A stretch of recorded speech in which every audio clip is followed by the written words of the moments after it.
Dear Esther, I have lost track of how long I have been here and how many visits I have made overall. Certainly the landmarks are now so familiar to me that I have to remind myself to actually see the forms and shapes in front of me. I could stumble blind across these rocks, the edges of these precipices, without fear of missing my step and plummeting down to sea. Besides, I have always considered that if one is to fall, it is critical to keep one's eyes firmly open.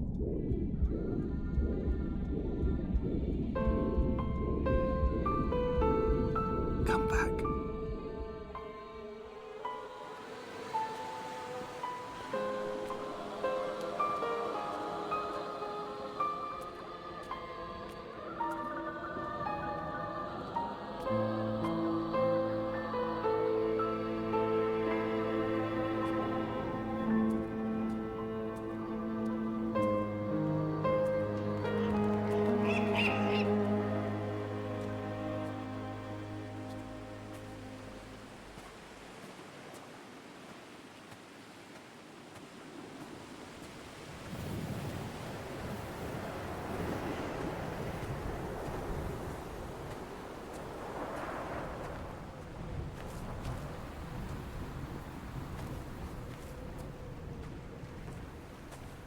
Donnelly reported the legend of the hermit, a holy man who sought solitude in its most pure form. Allegedly, he rode here from the mainland in a boat without a bottom, so all the creatures of the sea could rise at night to converse with him. How disappointed he must have been with their chatter. Perhaps now, when all that haunts the ocean is the rubbish dumped from the tankers, he'd find more peace. They say he threw his arms wide in a valley on the south side, and the cliff opened up to provide him shelter. They say he died of fever 116 years later. The shepherds left gifts for him at the mouth of the cave, but Donnelly records they never claimed to have seen him. I have visited the cave and I have left my gifts, but like them, I appear to be an unworthy subject of his solitude.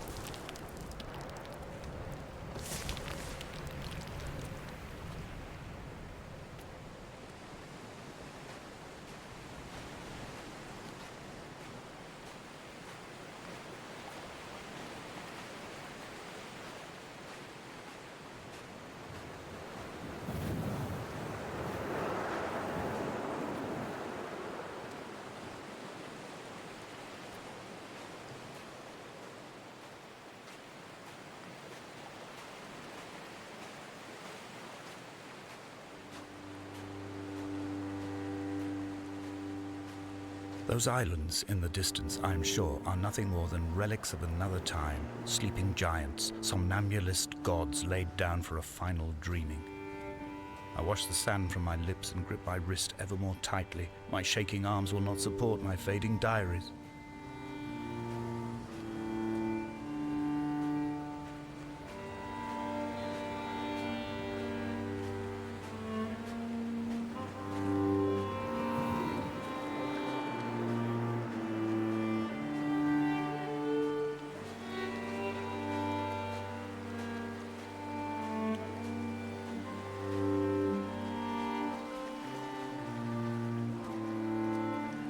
Dear Esther, I found myself to be as featureless as this ocean, as shallow and unoccupied as this bay, a listless wreck without identification.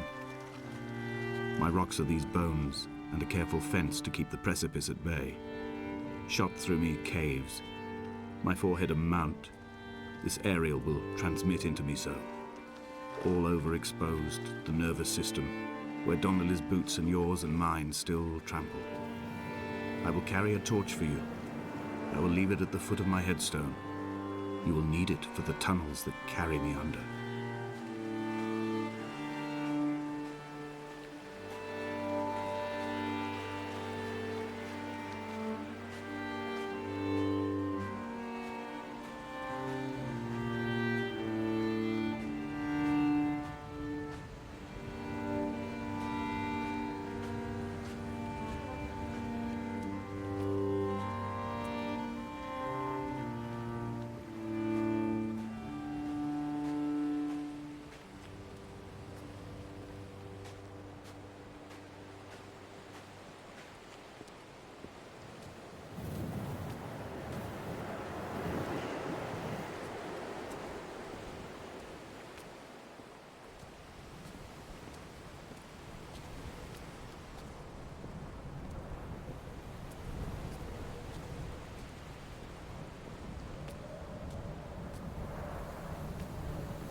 The mount is clearly the focal point of this landscape.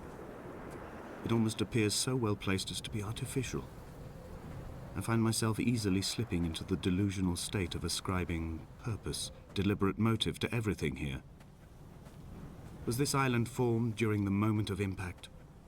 When we were torn loose from our moorings and the seatbelts cut motorway lanes into our chests and shoulders, did it first break surface then?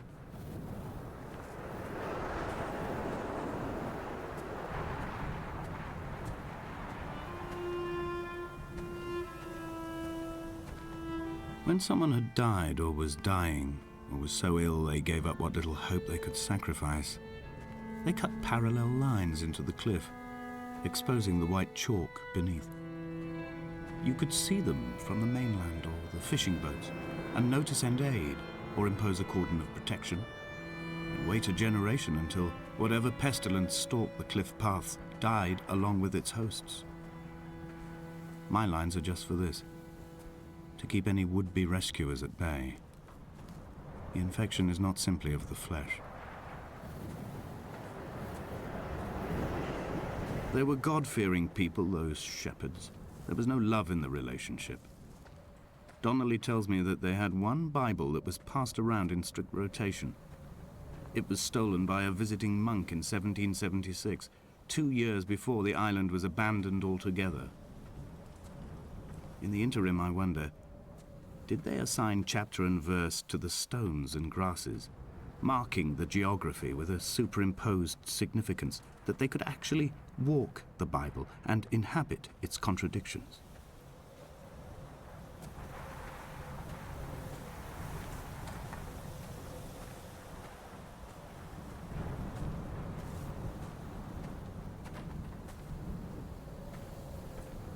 Dear Esther, I met Paul. I made my own little pilgrimage. My Damascus, a small semi-detached on the outskirts of Wolverhampton. We drank coffee in his kitchen and tried to connect to one another. Although he knew I hadn't come in search of an apology, reason or retribution, he still spiraled in panic, thrown high and lucid by his own dented bonnet.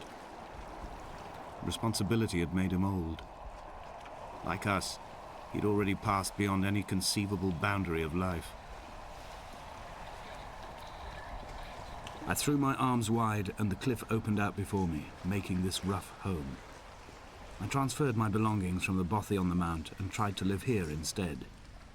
It was cold at night and the sea lapped at the entrance at high tide. To climb the peak, I must first venture even deeper into the veins of the island, where the signals are blocked altogether. Only then will I understand them, when I stand on the summit and they flow into me, uncorrupted.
He still maintains he wasn't drunk, but tired.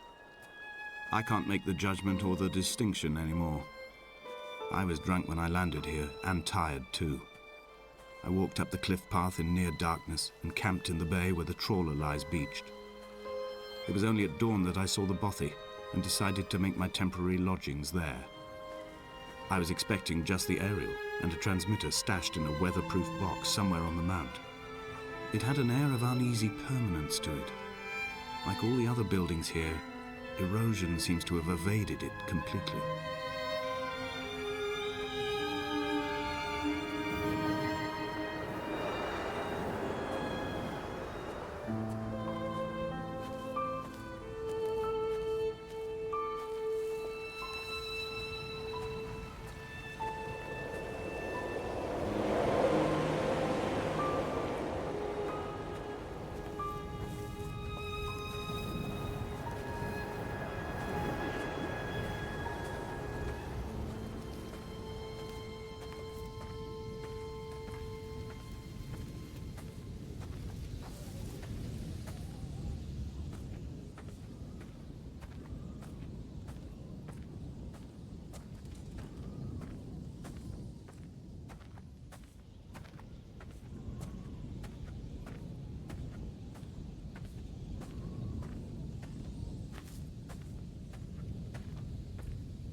Dear Esther, I have now driven the stretch of the M5 between Exeter and Bristol over 21 times. But although I have all the reports and all the witnesses, and have cross-referenced them within a millimetre using my ordnance survey maps, I simply cannot find the location. You'd think there would be marks to serve as some evidence. It's somewhere between the turn-off for Sanford and the welcome brake services, but although I can always see it in my rear-view mirror, I have as yet been unable to pull ashore.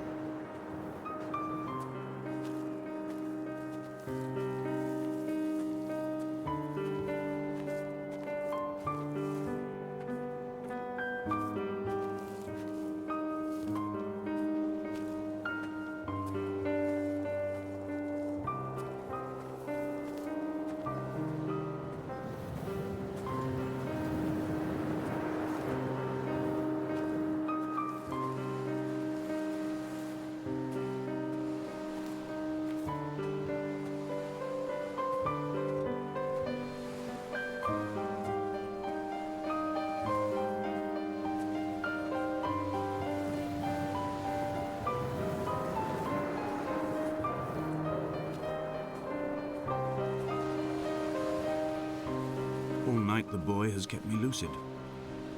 I sat, when I was at the very edge of despair, when I thought I would never unlock the secret of the island, I sat at the edge and I watched the idiot Buoy blink through the night. He's mute and he is retarded, and he has no thought in his metal head but to blink each wave and each minute aside until the morning comes and renders him blind as well as deaf-mute. In many ways, we have much in common.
There must be a hole in the bottom of the boat. How else could new hermits have arrived?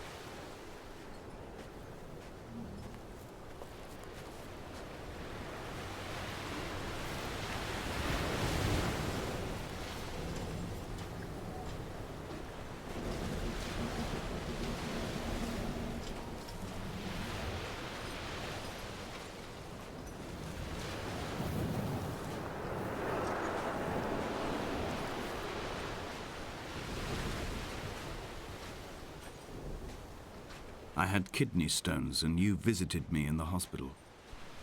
After the operation, when I was still half submerged in anesthetic, your outline and your speech both blurred. Now my stones have grown into an island and made their escape, and you have been rendered opaque by the car of a drunk.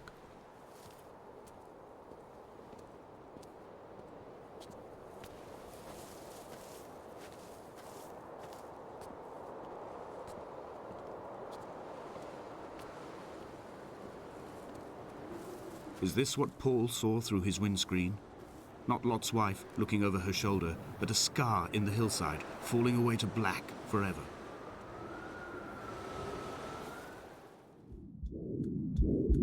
Come back.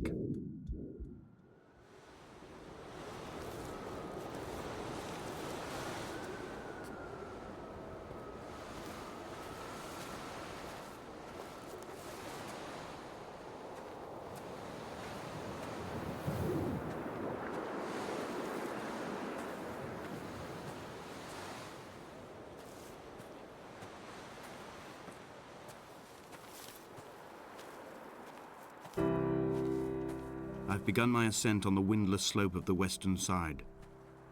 The setting sun was an inflamed eye squeezing shut against the light shone in by the doctors.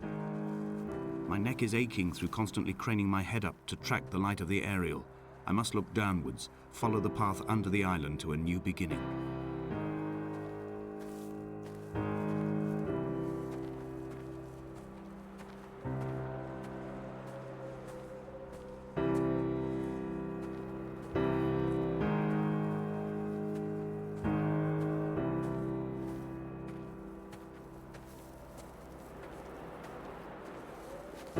The bothy was constructed originally in the early 1700s.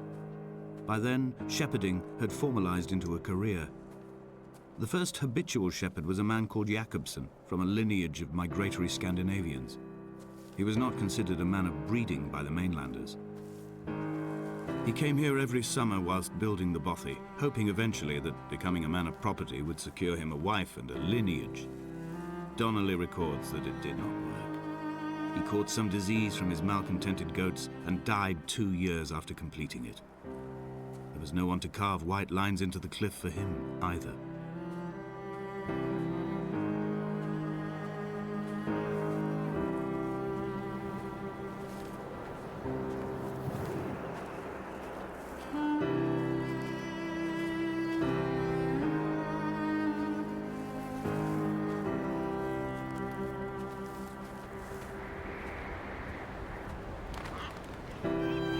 When the oil lamps ran out, I didn't pick up a torch, but used the moonlight to read by.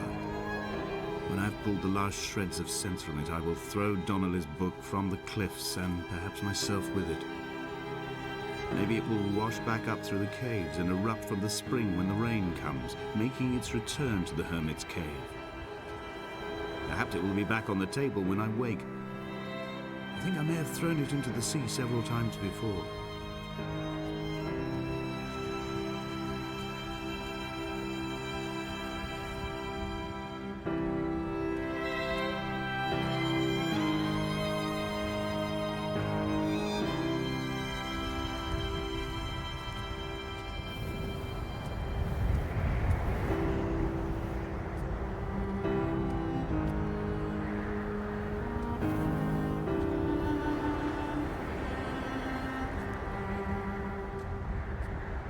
He left his body to the medical school and was duly opened out for a crowd of students 21 days after his passing.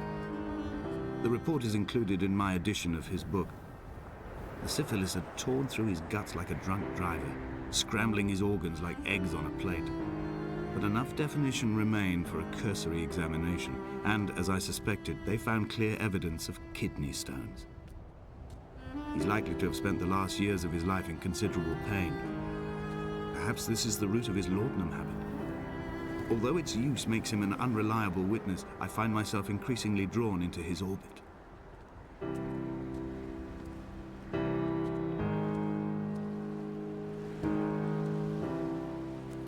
They found Jakobsen in early spring. The thaw had only just come. Even though he'd been dead nearly 7 months, his body had been frozen right down to the nerves and had not even begun to decompose. His fingernails were raw and bitten to the quick. They found the phosphorescent moss that grows in the caves deep under the nails. Whatever he'd been doing under the island when his strength began to fail is lost. He'd struggled halfway up the cliff again, perhaps in a delirium, perhaps trying to reach the bothy's fire before curling into a stone and expiring.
Climbing down to the caves, I slipped and fell and have injured my leg.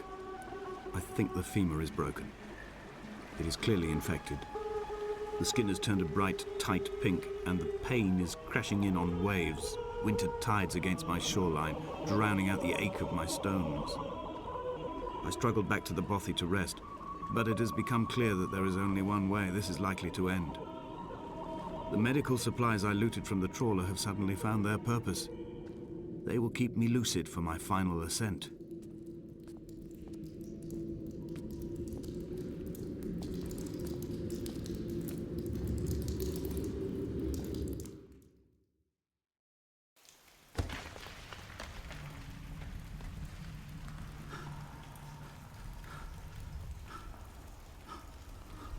From here, this last time, I have understood there is no turning back. The torch is failing along with my resolve. And hear the singing of the sea creatures from the passages above me, and they are promising the return of the gulls.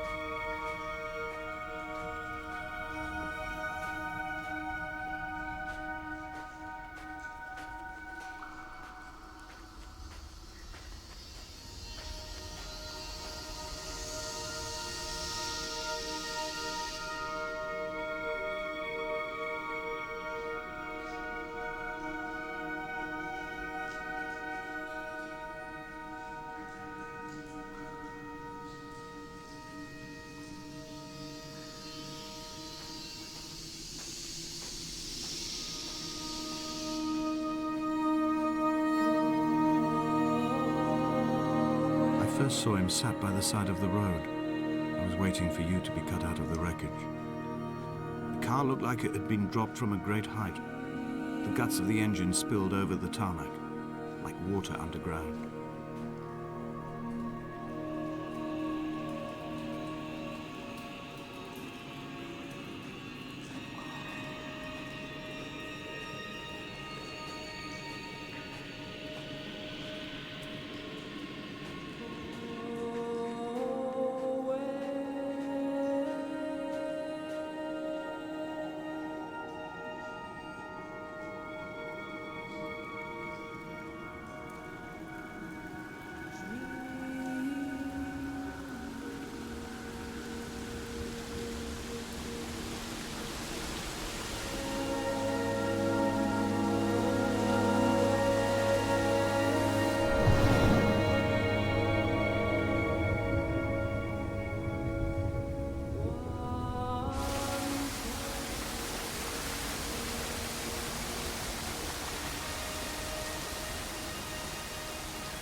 If the caves are my guts, this must be the place where the stones are first formed.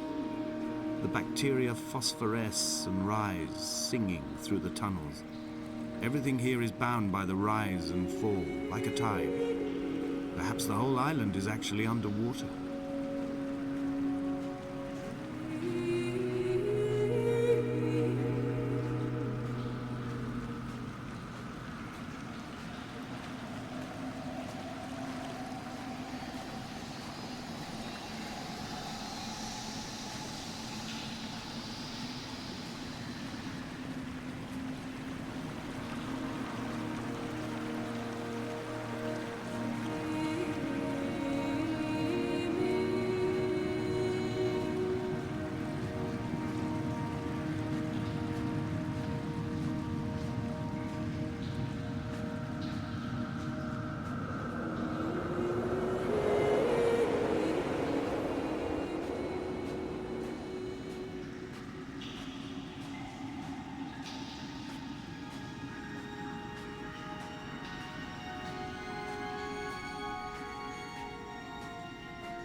This cannot be the shaft they threw the goats into.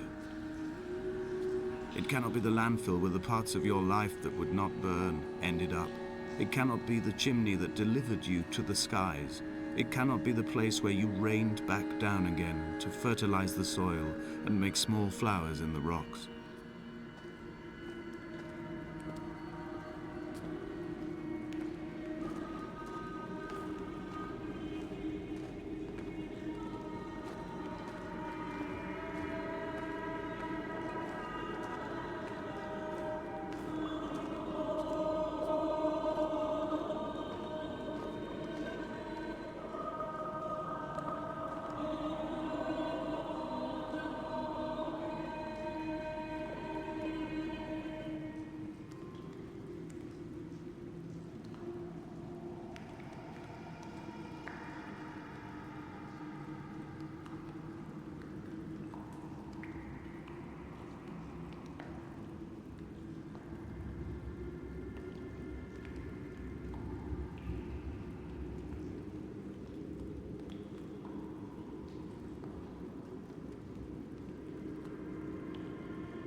The moon over the Sandford Junction, headlights in your retinas.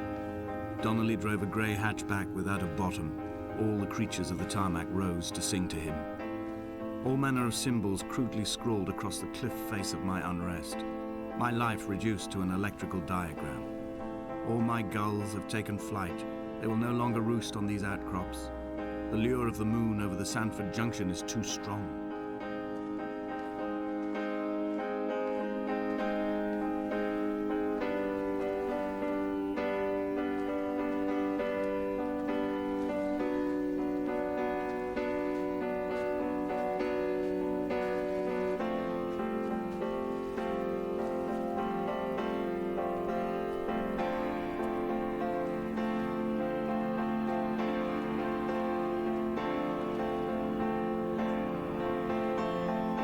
I returned home with a pocket full of stolen ash. Half of it fell out of my coat and vanished into the car's upholstery, but the rest I carefully stowed away in a box I kept in a drawer by the side of my bed. It was never intended as a meaningful act, but over the years it became a kind of talisman. I'd sit still, quite still for hours, just holding the diminishing powder in my palm and noting its smoothness. In time, we will all be worn down into granules, washed into the sea and dispersed.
There were chemical stains on the tarmac, the leak of air conditioning, brake fluid and petrol. He kept sniffing at his fingers as he sat by the roadside, waiting as if he couldn't quite understand or recognize their smell. He said he'd been travelling back from a sales conference in Exeter. He'd stopped for farewell drinks earlier, but had kept a careful eye on his intake. You could hear the sirens above the idling traffic.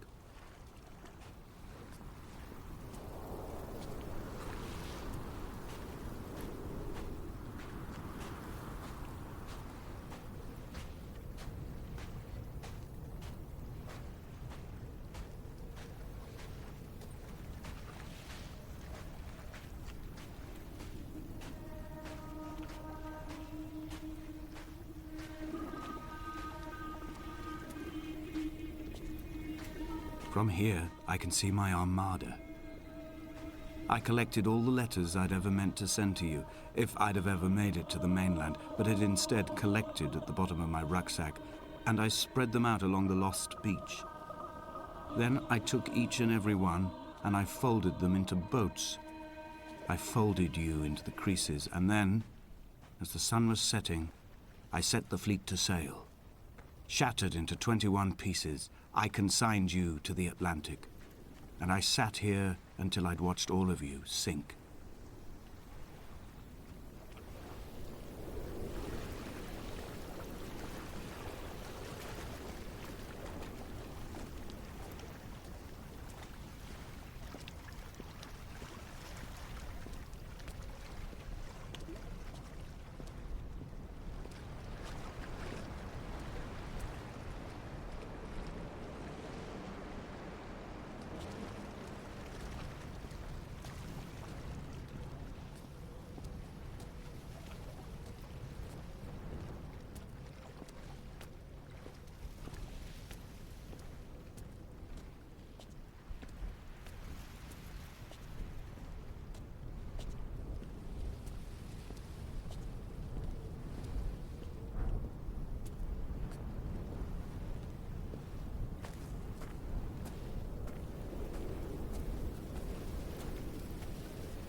The pain in my leg sent me blind for a few minutes as I struggled up the cliff path.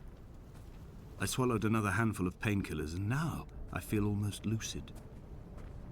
The island around me has retreated to a hazed distance, whilst the moon appears to have descended into my palm to guide me. I can see a thick black line of infection reaching for my heart from the waistband of my trousers. Through the fugue, it's all the world like the path I have cut from the lowlands towards the aerial.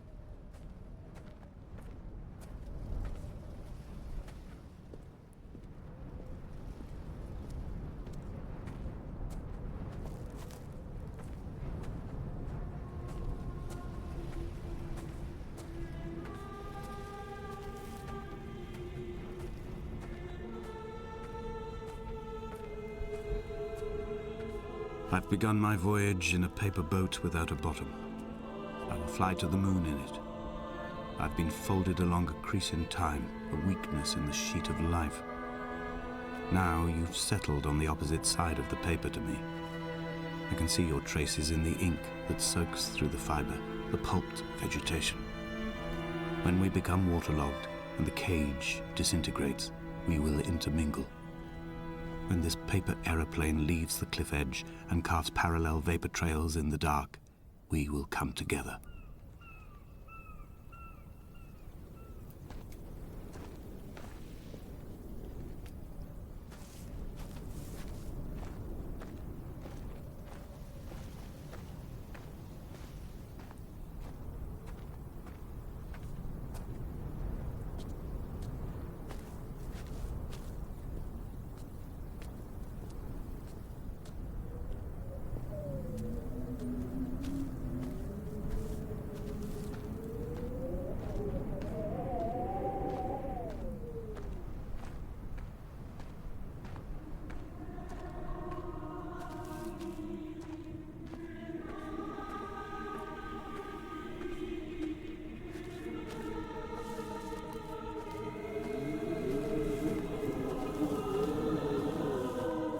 If only Donnelly had experienced this, he would have realized he was his own shoreline, as am I.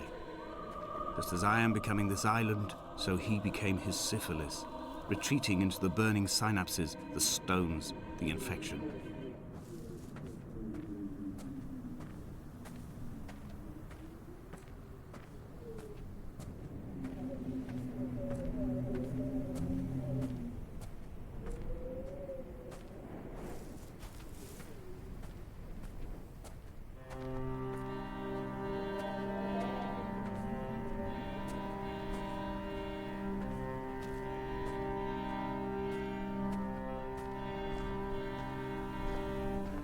Returning to my car afterwards, hands still shaking, and a head split open by the impact. Goodbye to tearful aunts and traumatized uncles. Goodbye to the phenomenal. Goodbye to the tangible. Goodbye Wolverhampton. Goodbye Sanford. Goodbye Cromer. Goodbye Damascus. This cliff path is slippery in the dew.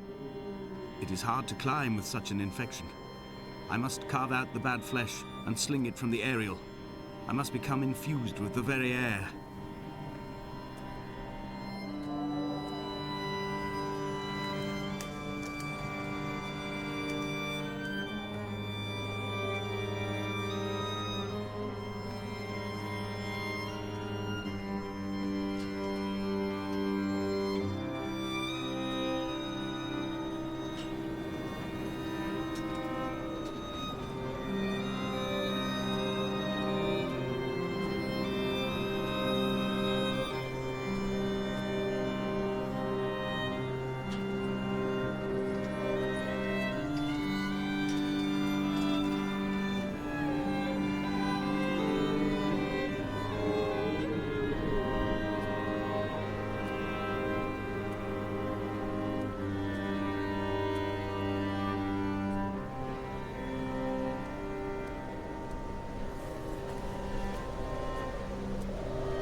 I have dredged these waters for the bones of the hermit, for the traces of Donnelly, for any sign of Jakobsen's flock, for the empty bottle that would incriminate him.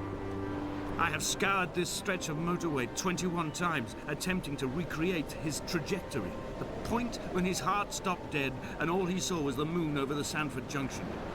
He was not drunk, Esther. He was not drunk at all, and it was not his fault. It was the converging lines that doomed him. This is not a recorded natural condition. The gulls do not fly so low over the motorway and cause him to swerve. The paint scored away from his car in lines like an infection, making directly for the heart.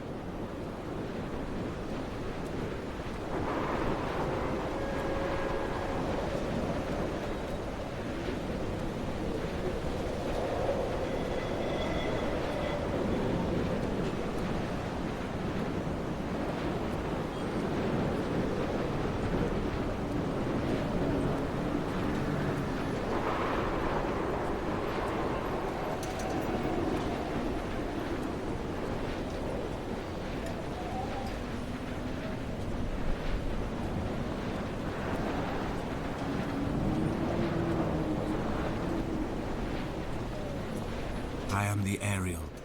In my passing, I will send news to each and every star.